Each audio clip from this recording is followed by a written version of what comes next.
Entonces, siguiendo la temática que hemos tenido, estamos transmitiendo, estamos haciendo un enlace para estudio de la palabra de Dios para el día domingo. Estamos ya a 16, creo, 16, noviembre 16 de julio de 2023. Se nos fue medio año y no nos dimos cuenta.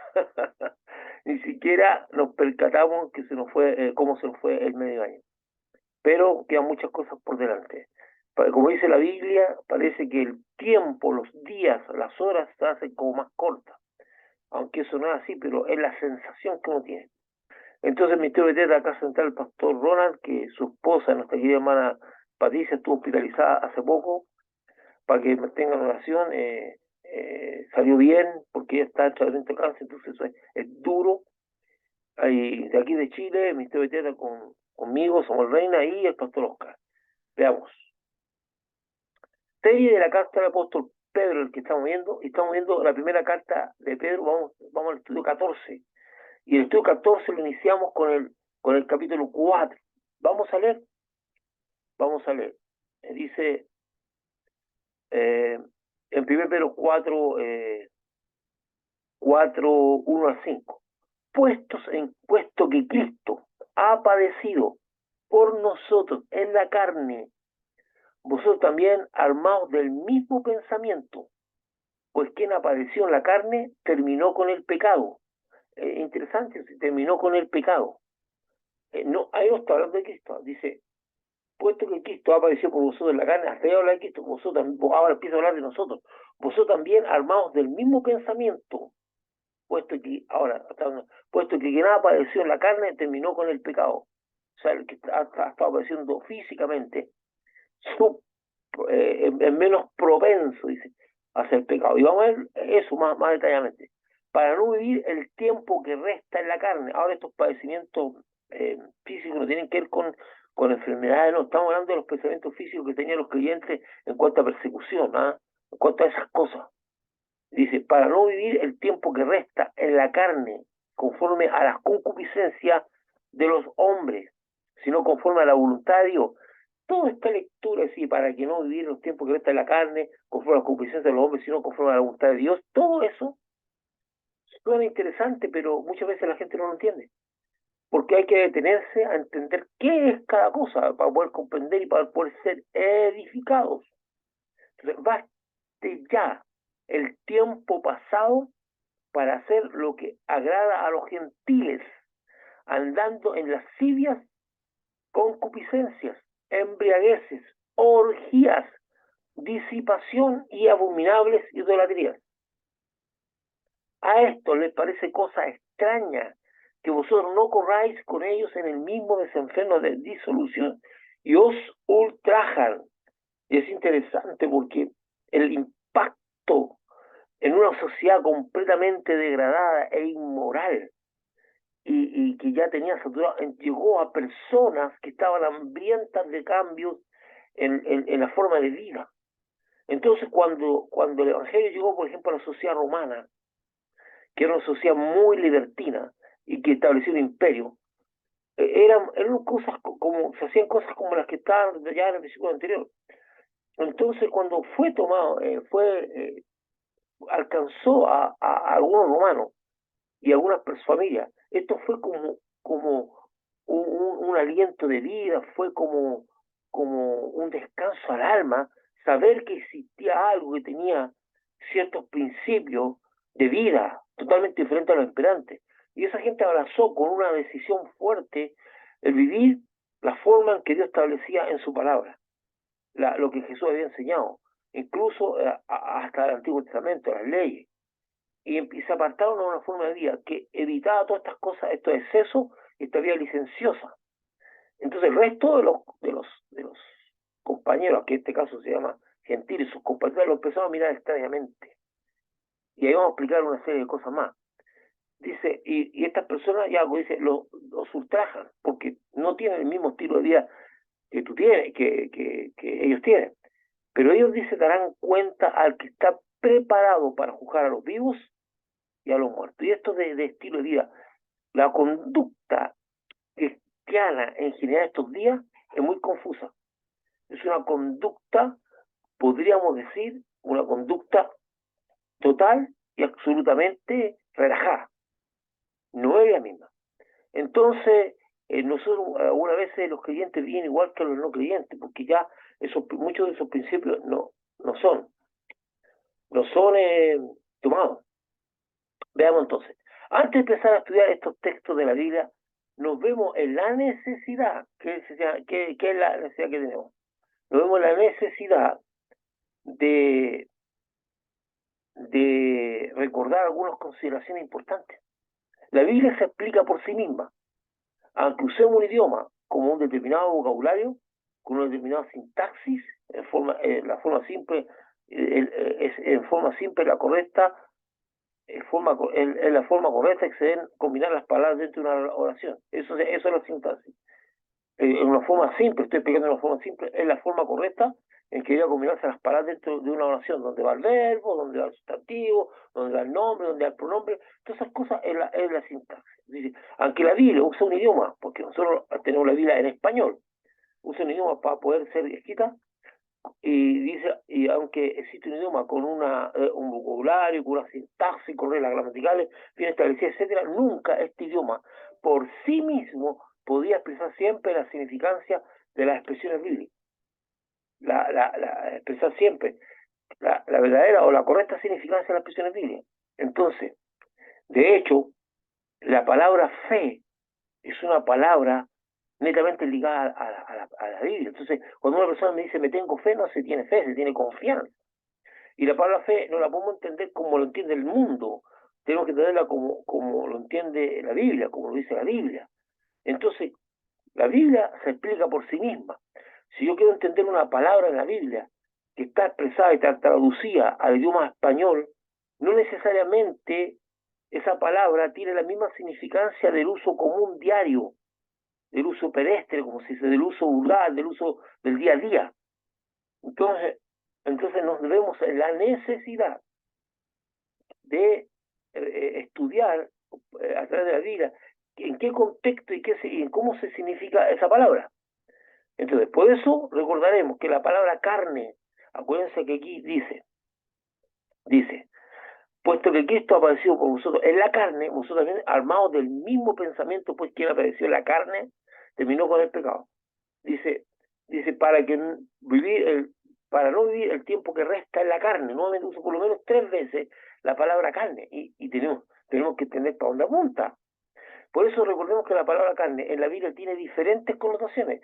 Si yo se lo digo en uso vulgar a una persona, le hablo de la carne, va a pensar a lo mejor en un asado, va a pensar en un animal, va a pensar incluso podría pensar en la carne humana, ¿sabes? Pero nosotros no usamos esa palabra para referirnos mucho en el lenguaje cotidiano al cuerpo, ¿verdad? Solamente que cuando se hace una día, hoy se le ve toda la carne, se le ve el hueso, ahí estamos hablando un poquito más profundo, pero generalmente nos referimos a la carne de animal o en el uso diario. Pero aquí la palabra carne en la Biblia tiene diferentes connotaciones según el contexto y la dirección que se use, o sea, según el contexto que se está hablando y para dónde apunta lo que se está hablando. En la Biblia la palabra carne puede ser significada al menos en 3 formas diferentes. Por lo menos yo he visualizado 3 formas. Esto puede que haya más, pero las únicas que yo he visto son estas 3. Para que una persona diga, no, este hermano, mira, está diciendo que no. Yo estoy diciendo que por lo menos 3 he visualizado. Entonces, algunas veces se refiere a la voluntad humana. Y esto lo veremos en el momento que Dios dice, no contenderá. ¿Qué es lo que es contender? Choque de pensamiento y voluntades. Más o menos, a grosso modo, es un choque de los pensamientos y de las voluntades. Entonces, ¿qué implica esto? ¿Qué significa esto? Que las voluntades, que lo que piensa uno va en contra del otro. Entonces dice, no voy a estar discutiendo, no voy a estar chocando en mi voluntad para siempre con el hombre. Entonces dice Dios. Dios dice, no contenderá, dice, mi espíritu con el hombre para siempre, porque ciertamente él es carne. Génesis 6:3, que es lo que es voluntarioso. Ahí la idea de carne no es algo en mi cuerpo, ni carne humana, sino que está hablando de que el hombre es voluntarioso. Entonces dice, no voy a contender para siempre con el hombre, porque el hombre ciertamente es carne, es voluntad, aquí la idea de se asocia a la voluntad de sus decisiones. También la palabra carne puede ser significada a los deseos, impulsos o instintos propios de la naturaleza humana y que tiene como meta alcanzar el placer, el cual se logra con la estimulación de los sentidos. Es así que dentro de los deseos de la carne está el placer de comer determinadas cosas, el placer sexual, el placer que produce el consumo de sustancias como el alcohol. De hecho, la Biblia hay un sutil que dice los deseos de la carne, ¿verdad? Y dice, no satisfagáis los deseos de la carne, huir de los deseos de la carne. O sea, habla mucho de la carne como eh, eh, pues de hecho, cuando se habla de las obras, dice el fruto del espíritu y las obras de la carne, esto tiene que ver con los deseos propios, ¿verdad?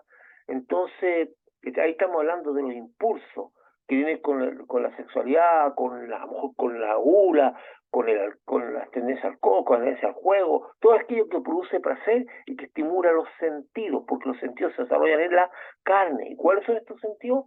Bueno, en el caso de la dama que está ahí, está usando el sentido del gusto y también del olfato, ¿cierto? El gusto, olfato, vista, eh, tacto, ¿verdad? Y el otro es, digo, cuatro. Bueno, ahí me confundo con los que he nombrado, pero son cinco sentidos, ¿verdad? Está la vista, el olfato, el gusto, el oído y el tacto. Ahí tenemos todo.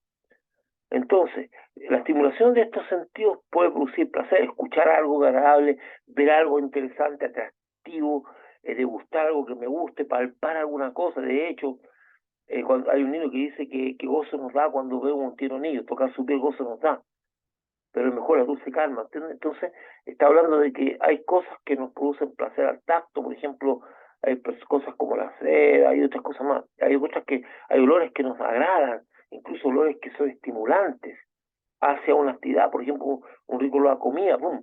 Y nos asocia a eso y los disfrutamos, olorosando, y eso también nos produce placer, el olor, es lo que vemos, lo que oímos, lo que gustamos. De hecho, de repente uno saborea algo que agradable, una comida agradable, como ven, pues. Entonces, eso la carne, lo que dice la carne tiene que ver con los sentidos, como lo dije anteriormente. Dice, dice, aquí la carne puede ser connotada con los impulsos, instintos y deseos propios de la naturaleza humana, que tienen como meta alcanzar el placer, que te produzca placer, que produzca satisfacción, el cual se logra con la estimulación de los sentidos. Nosotros sentimos placer con la estimulación de los sentidos, que también que actúa sobre nuestra mente y manda impulso de placer al resto, al cerebro. Dentro de lo que sea la carne está el placer de comer, determinadas cosas, el placer sexual, el placer que produce el consumo de sustancias como el alcohol y así. Y la tercera significancia de la palabra carne que veremos es la que se refiere al cuerpo en sí mismo, ya que sea humano, ya sea humano o animal. Y es cuando Jesucristo resucitado se aparece a los discípulos, los 11 más otros que estaban con ellos, eso está en Lucas, porque dice que estaban los 11 más otros. Y frente a su turbación, cuando se aparece Jesucristo resucitado en medio de ellos, les dice, mirad mis manos, porque ellos creen que están viendo un fantasma, y mis pies, que yo mismo soy, palpad y ved, porque un espíritu no tiene carne ni huesos, como veis que yo tengo. Entonces ahí la palabra carne tiene una connotación con el cuerpo, está hablando del cuerpo. Por lo menos entonces hemos visto tres connotaciones de la palabra carne. Se apunta hacia la voluntad humana, en algún momento se apunta hacia los deseos propios de la naturaleza humana o al cuerpo. Aquí, en esos tres contextos podemos encontrar. Entonces, por eso yo les digo a ustedes que la Biblia se explica por sí misma y no basta con que yo tenga una significancia del vocabulario en el idioma que yo manejo, porque sigo insistiendo, no siempre, algunas veces sí, pero la mayoría de las veces bastante no siempre nuestro lenguaje cotidiano, el lenguaje vulgar, el lenguaje del día a día, es la significancia de las palabras. Estaba hablando del estricto español, ni siquiera estaba hablando de los dichos, de los chilenismos o de las cosas que se expliquen. No estoy hablando del estricto idioma español. No siempre su significancia tiene que ver con la vida. Pero cuando yo estoy leyendo la Biblia, algunas veces las palabras sí concuerdan, pero algunas veces requiero más estudio para un correcto entendimiento. En los textos que estudiaremos, la palabra carne se usa principalmente para significar el cuerpo humano en relación a los sufrimientos que padeció Jesucristo a través de torturas y exigencias físicas para terminar con el pecado. Acuérdense que Jesucristo fue torturado, fue golpeado, pero además, cuando no fue torturado, se le obligó a llevar una cruz, o sea, se le exigió físicamente más de lo que podía. Y eso también es un tipo de maltrato, un tipo de sufrimiento, ¿verdad? Un tipo de estar ahí sufriendo tortura. Entonces, incluso recuérdense que Jesús llegó a un punto que no pudo seguir cargando la cruz. Y eso, y eso hizo que un hombre fuera el que la llevara por él. También el texto se refiere a la lucha contra los deseos de la carne y cómo los gentiles, o sea, los no judíos, que no conocen al Señor, son los que practican de una manera normal el andar en todo tipo de deseos de la carne.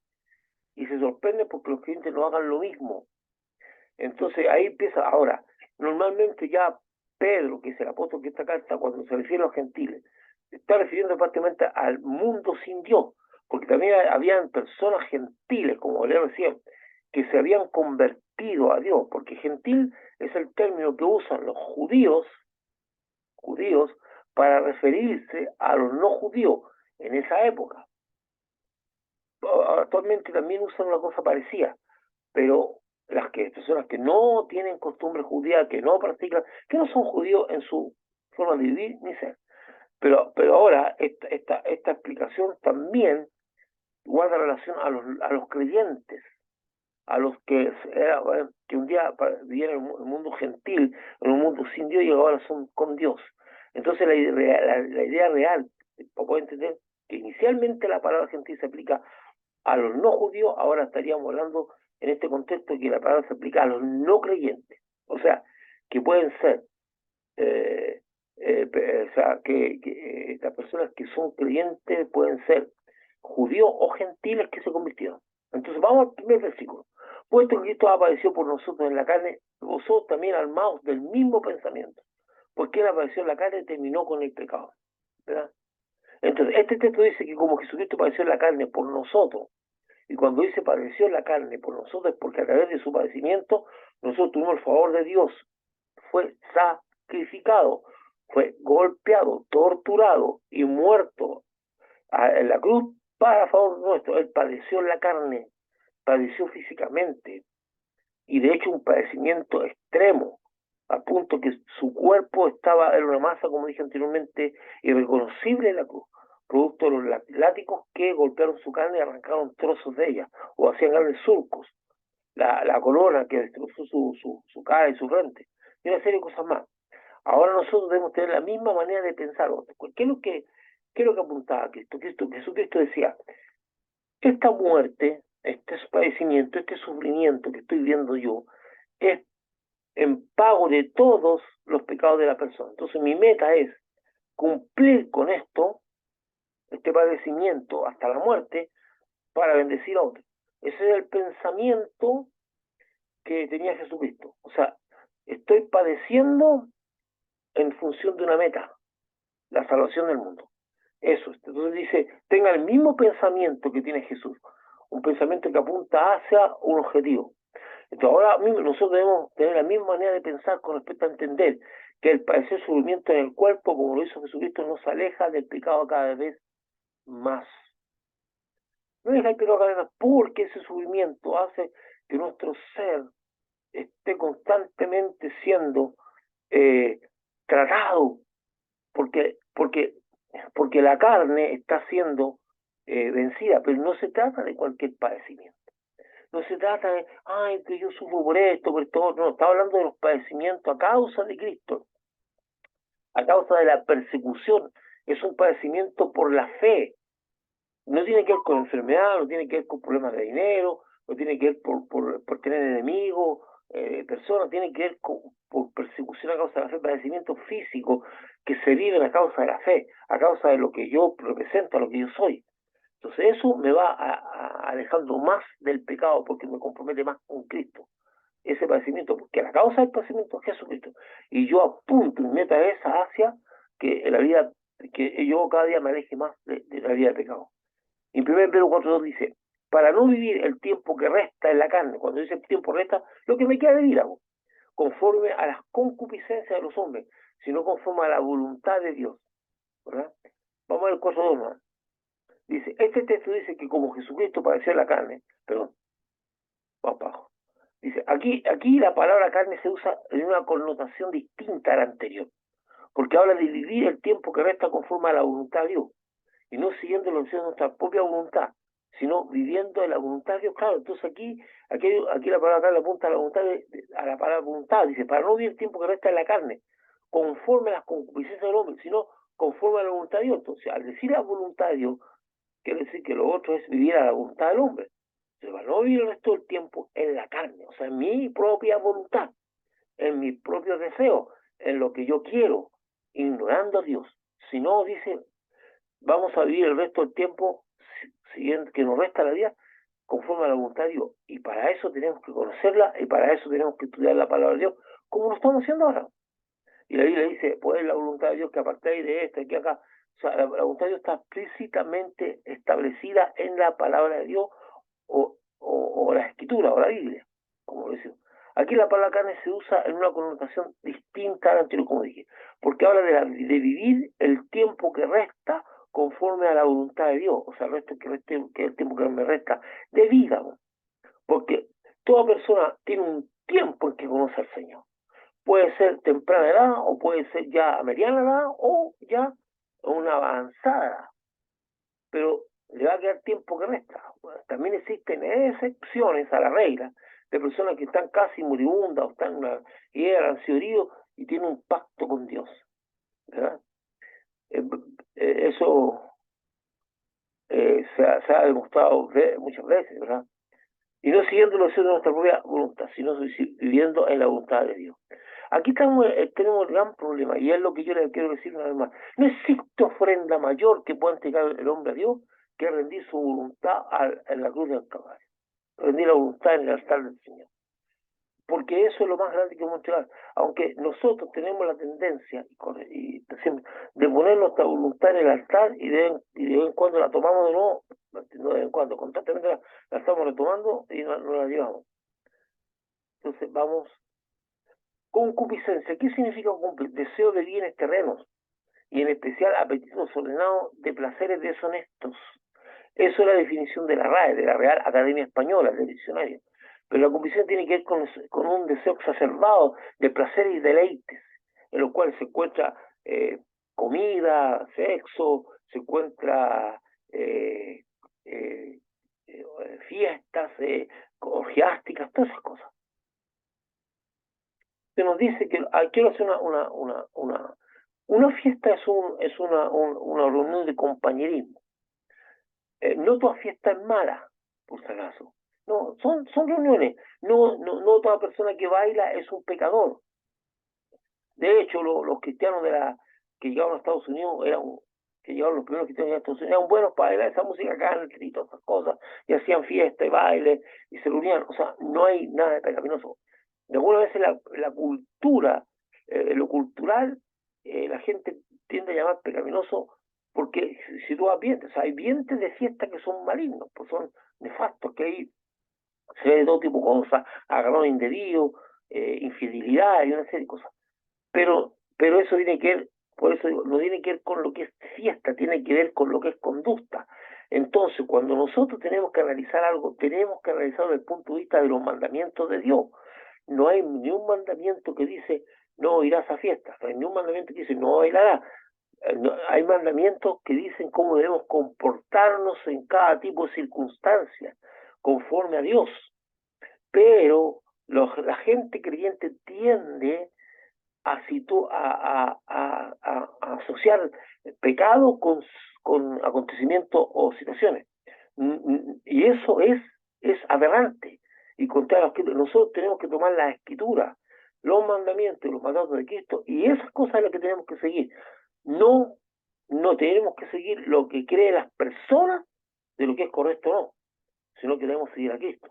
Y hay personas que tienen su manera de ver las cosas. De hecho, hay cosas que son aberrantes desde el punto de vista bíblico. O sea, si usted va a la historia, por ejemplo, de Estados Unidos, en la época de la esclavitud, y había gente que iba a la iglesia que justificaba la esclavitud y el maltrato de los esclavos. Y alguna gente llega a un cinismo que con la Biblia en mano maltrataba a los esclavos.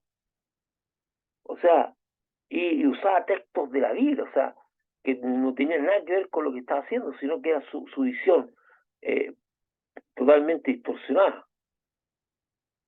Se nos dice que lo que resta de nuestras vidas no debemos vivir conforme a las concupiscencias, o sea, a los deseos desordenados de apetitos carnales, que la concupiscencia, conforme a la concupiscencia que guíe la vida del resto de los hombres. Esta concupiscencia a la que Pedro se refiere tiene relación a la cultura greco-romano que dominaba el mundo de la época y que consideraba normal una vida sexual licenciosa, con prácticas pedófilas, conductas homosexuales, la envidia, el egoísmo y eran los pensamientos que usaban cualquier medio para lograr sus mezquinos objetivos. Entonces la cultura tenía una forma de vivir. Cuando una persona, un romano o una persona del imperio, nacía en este entorno, era lo que sabía, era lo que aprendía, era como actuaba, como vivía. No tenía otra manera de mirar las cosas, era lo que había. Entonces es un niño que crece en esto, que vive en esto, y de pronto se encuentra con el Evangelio de Cristo que impacta su vida a través del Espíritu Santo y empieza a recibir mandatos y mandamientos que le dicen que ciertas prácticas no son correctas, como las prácticas de la pedofilia o las prácticas que tienen que ver con el egoísmo, el asesinato, la trampa, la mentira, que a lo mejor en su vida era normal, ahora tiene que empezar a cuestionarlo, tiene que empezar a mirarlo de una manera diferente. Y es eso lo que marca, lo que da un tono diferente. Entonces, esta persona tiene que hacer una reconsideración de su vida. Y a partir de entonces en esa cultura de greco-romana, de Grecia y Roma, que los romanos eran admiradores de los griegos a rabiar, de hecho hicieron copia de todos sus dioses con nombres diferentes, pero era lo mismo. Entonces esta persona al recibir a Jesús tiene que ver que ya no puede vivir el resto de su vida, lo que el resto de su vida conforme a esta manera de mirar las cosas, sino tiene que empezar a vivir diferente, conforme a lo que Dios da, a la voluntad de Dios. Entonces, Pedro, vamos al versículo 3, basta ya el tiempo pasado para haber hecho lo que agrada a los gentiles, o sea, a los que están sin Dios, andando en lascivia, concupiscencia, embriagueces, orgía, disipación y abominación e idólatra. Entonces aquí da un listado de ejemplos, pues, muchas cosas más, pero aquí Pedro se refiere, basta ya el tiempo pasado para andar en estas cosas, las cuales aprendiste de niño, en las cuales viviste ya, porque ahora Cristo viene en otra función. Mucha gente del imperio estaba realmente impactada, mucha gente estaba agradecida de la revelación de Dios, porque su sociedad está altamente corrompida, y para mucha gente le era muy incómodo vivir en esa sociedad, que era la que estaban, algunos se aislaban, pero era lo que había. Entonces, ahora Cristo viene con algo nuevo, distinto. Cuando una persona llega a Jesucristo y conoce su evangelio, no solamente es salvado de la condenación eterna a través del sacrificio de Jesucristo. O sea, no es solamente eso, porque muy rara vez una persona acepta a Cristo y se muere. O sea, acepta a Cristo, recibe la salvación y tiene que seguir viviendo en esta vida lo que le resta de vida. De la forma en que habla Pedro, es una manera interesante, lo que resta. O sea, como dice, pucha, esto que está aquí ya no importa, o sea, con una visión de, ojalá restara poco como para llegar a la muerte y encontrarme con Cristo y empezar una nueva vida. Es como esa connotación que le da. Dice, no solamente eso, sino también conoce una nueva manera de vivir, que es totalmente incompatible con la forma de vivir pasada. Y por eso el apóstol Pedro dice, ya basta el tiempo pasado para hacer las cosas que agradan a los que hablan sin Dios, como nos agradaban también antes. Interesante eso, ve usted el dibujito del camino, que cosa que no es real, porque uno anda así. Usted ve un pasado de un camino de tierra, o sea, el espejo del televisor, y el presente un camino muy bien pavimentado. ¿verdad? Entonces dice, el pasado también puede ser muy oscuro, dice, basta ya de seguir haciendo esas cosas, que muchas veces tienen que ver con los deseos de la carne, con los deseos de buscar. Entonces uno tiene una lucha permanente en eso. Y algunas de estas cosas, bueno, cuando digo una lucha permanente, esta cosa, bien, el cristiano tiene que vivir. Entonces hay un movimiento de liberación de tu mente, libera tu mente, ¿no? ¿Por qué vivir esclavo de los mandamientos, de esas restricciones de un Dios que todo te restringe? Sé libre, deja ya de creer un Dios que no existe. Y esas cosas empiezan a permear también la mente de algunos creyentes que empiezan a vivir una vida más liberal y solo quieren quedarse con aquello que les gusta de la palabra de Dios. Entonces, estos movimientos dicen, no, que es un Dios que te tiene esclavo, basta ya de eso. Y entonces las costumbres de este mundo muchas veces han permeado la manera de vivir de algunos creyentes, que empiezan a vivir no solamente al límite de los mandamientos, sino violando los mandamientos de Dios. Y su vida, o sea, ya están haciendo lo mismo que a lo mejor hacían antes. Porque la lucha más grande, mi querido hermano, no se da en cuanto a la guerra contra el diablo. El diablo tiene sus cuestiones bien claras. La lucha más grande se da cuando tú das, cuando tu mente da que había cosas que no corresponden. Por eso la lucha más grande se da aquí en la mente, no en el cuerpo físico. La mayoría de las cosas que tú haces con tu cuerpo tienen relación a las luchas que perdiste en la mente o ganaste. Lo que yo determino hacer no se determinó instintivamente o por impulso, se determinó porque en la mente tú determinaste una manera de vivir. O sea, no, o vos fuiste premiado por un pensamiento contrario a Dios que se quedó en ti, pero que tú sabes que es contra Dios. Y cuando las personas se alejan de la palabra de Dios, no la estudian, no la leen, no la miran, no la meditan, no la recuerdan, normalmente eso produce algo bien complejo, que la persona empieza a perder fuerza. La palabra de Dios constantemente nos está resituando porque somos personas de una mente finita. Luego dice que que Jesucristo dice, ya vos estáis limpios por la palabra que os hablado. O sea, la palabra de Dios limpia. La palabra de Dios te limpia. Ya vosotros estáis limpios por la palabra que os ha hablado. Entonces la palabra de Dios nos va corrigiendo, nos va situando, es nuestro nivel, es nuestra alianza en la cual tiramos una plumada, nos aploma y nos pone en línea con Dios. Entonces cuando perdemos eso, la lucha en la mente se empieza a perder, porque no tenemos la palabra de Dios. Y algunas de estas cosas en las cuales se andaba eran, algunas de estas cosas que se andaban eran la lascivia. Quiero que la lascivia, la propensión a los deleites carnales y apetitos inmoderados de algo, eso dice la RAE. O sea, la lascivia es como esa tendencia a los apetitos carnales. Generalmente la lascivia nosotros lo citamos al apetito sexual, cuando una persona mira a la persona con lascivia. ¿Qué significa con deseo desmesurado e irreverentemente? ¿Verdad? Violando todas las leyes de convivencia, como el casamiento y otras cosas, o por último, una forma de acercarse con cierto respeto a las personas. La lascivia es un deseo, pero la lascivia no solamente tiene que ver con deseos sexuales, tiene que ver con deseos puede haber una mirada lasciva hacia algo que le pertenece a otra persona, que no es solamente una mujer o un hombre, tiene que ver con una pertenencia. O sea, la lascivia es una propendencia a los deleites y apetitos inmoderados de algo, ¿verdad? Concupiscencia, especialmente lo que se refiere a un apetito desordenado de la actividad sexual, porque acuérdense que definimos la concupiscencia más arriba, ¿verdad?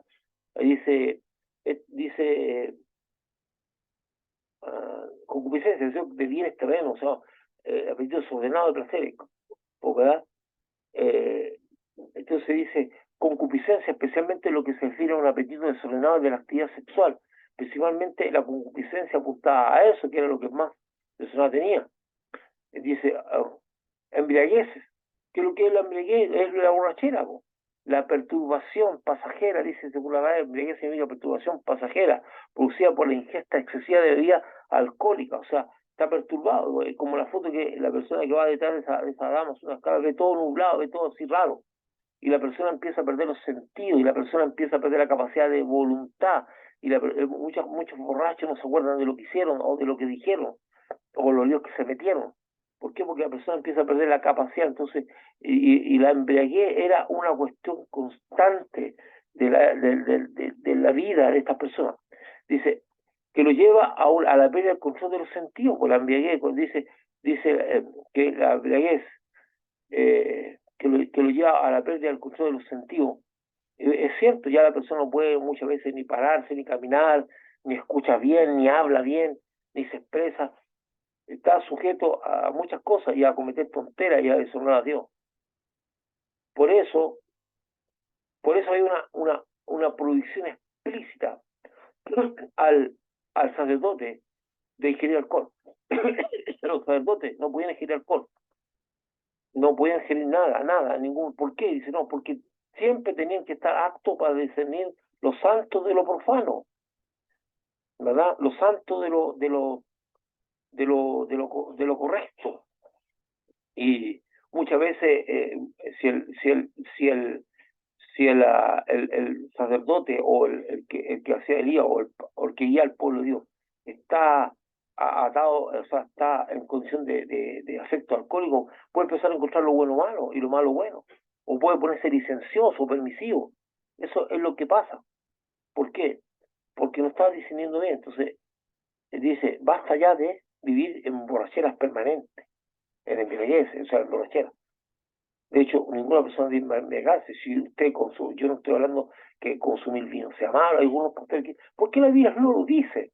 Yo me tengo a la Biblia. Aquí dice que la embriaguez, y la embriaguez es el consumo, tú para llegar a la embriaguez es el consumo excesivo. Ahora, que hay personas que se pueden embriagar con una coma, no toman, no toman entonces. Pero si una persona está tomando vino, como Jesús también lo tomó en un almuerzo, una cosa así, yo no tengo problemas con eso y no lo voy a tachar de pecador. Dice, orgías, donde se practicaba la relación sexual entre todos los participantes y sin moderación. Cuando digo moderación es que ya sea hombre o mujer, y que generalmente va acompañado del consumo de alcohol u otras sustancias estimulantes. Las orgías son unas fiestas de sexo donde todos están relacionándose con todos y donde también tienen sustancias estimulantes o alcohol. Alguien puede decir, bueno, marihuana, puede ser cocaína, sí, pero eso es lo que hay ahora. Pero en otros tiempos se tienen otras sustancias estimulantes, o sea, aquello que te lleva a eso. Y la palabra orgía tiene su origen en el latín, que significa fiesta de Baco.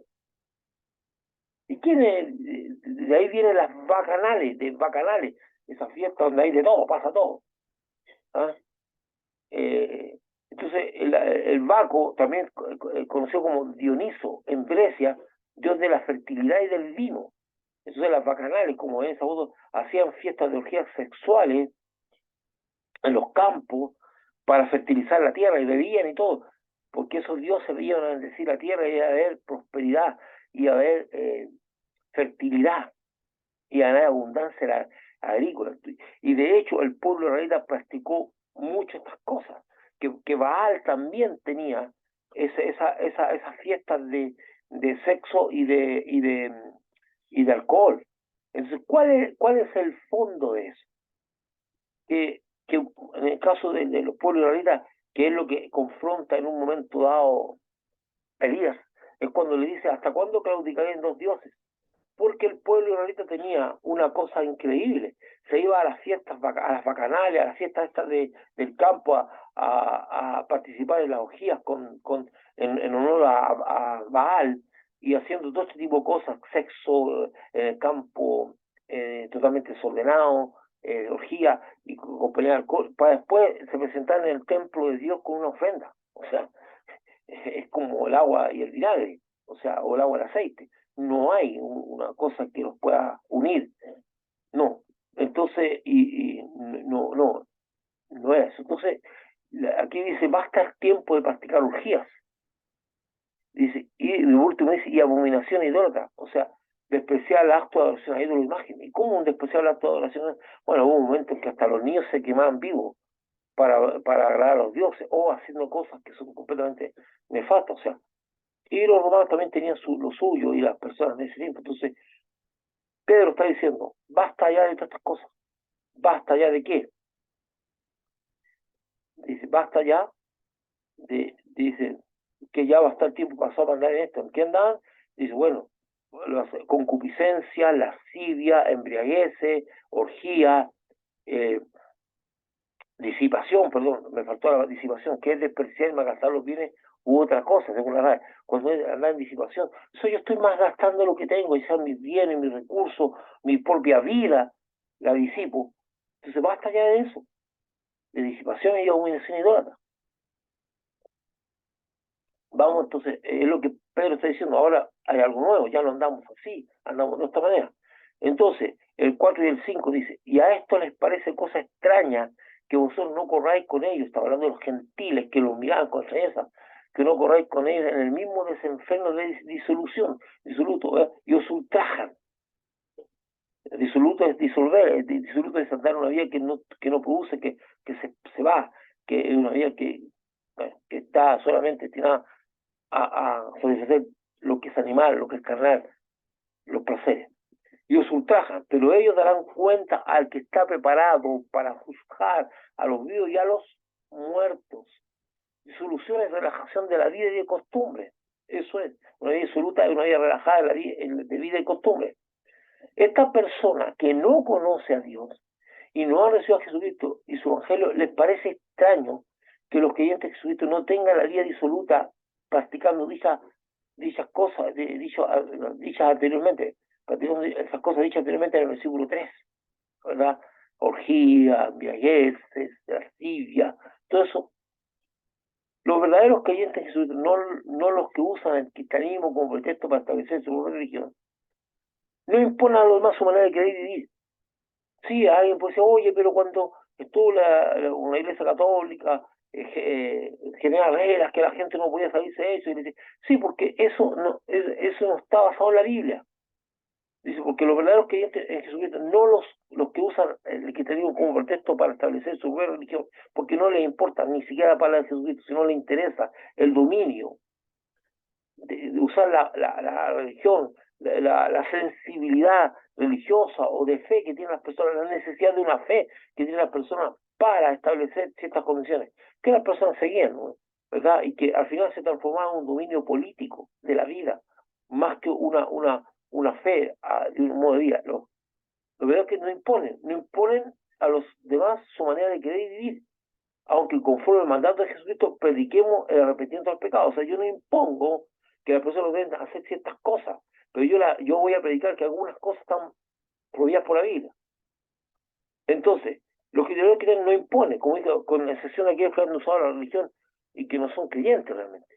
De verdad, sin embargo, la no participación de los creyentes en la forma de vida disoluta de estos que estaban sin Dios genera ultraje, maltrato e injuria de parte a ellos hacia los que no creyentes. Como no participan en la orgía, en la injuria, en la orgía, en las disoluciones, en la idolatría, en la lascivia, en la concupiscencia que ellos vivían, en todas esas cosas, en la vida absoluta, ellos, al no participar vida absoluta, que estaban sin Dios, generó ultraje, o sea, ellos empezaron a maltratar y a injuriar a los clientes porque no eran parte de eso, de parte de ellos hacia estos clientes y a lo mejor estaba ligada a su conciencia, que su conciencia era incomodada por la forma de vida de los clientes y mucha gente le incomoda, es un problema más complicado que tiene el no creyente cuando se enfrenta a la manera de vivir del creyente, es que su manera de mirar la vida, que algunas veces él sabe que es la correcta éticamente, moralmente, le incomoda. Por ejemplo, una persona que practica la infidelidad y trata y de repente se encuentra con gente que realmente hace todo lo posible por mantenerse fiel y muchas veces lo logra y está en una vida de fidelidad. El que se incomoda, se molesta, empieza a hostigar al no creyente, a ridiculizarlo, a tratar de tentarlo para que caiga, porque él en su propia conciencia sabe que lo que está haciendo no está bien, pero no quiere dejarle eso y le incomoda que el otro sea su conciencia viviente y empieza a hostigarlo. Eso se ve constantemente, no es algo. Toda persona deberá algún día dar cuenta a Dios por sus actos y cómo administró la vida que le fue dada. Por eso dice que estos que maltratan a los creyentes tendrán que dar cuenta a Dios, quien juzgará a los vivos y a los muertos. Mis queridos hermanos, hasta aquí llegamos en el estudio, digamos, en lo que estamos compartiendo. Y hacer lo que estamos haciendo ahora, y la idea es que podamos meditar. Mire, usted se da cuenta, todo el tiempo que dedica la escritura, partiendo del evangelio, los evangelios, hasta las cartas, la mayor dedicación que tienen las cartas y el evangelio apunta a una manera de vivir, a cómo debe ser nuestra manera de andar. La mayoría son muchos, ya sea que lo toma el apóstol Pablo, lo toma Juan, lo toma Santiago, lo toma Pedro, lo toma Judas. Todos ellos apuntan, todos más los escritos de Lucas, los escritos del Evangelio, Mateo, Marco, hablan de la vida de Jesús, y todo eso apunta definitivamente a andar de una manera de vida como Dios quiere que andemos, más que a algunas cuestiones ministeriales que son exacerbadas para distraer la mente del creyente a lo que es esencial, construir el hombre de Dios, el hombre que crezca en el Señor, construir aquel que debe ser una imagen de Cristo, porque la meta de Dios, mi querido hermano, es que nosotros seamos como Cristo. Entonces yo dejo esto aquí, quiero dejarlo aquí para que nosotros, la oración esté aquí, para que usted siga meditando esto, qué es lo que Dios quiere. La Biblia principalmente apunta a crear al nuevo hombre, y aquí Pedro entra en cosas muy importantes que debemos considerar nosotros.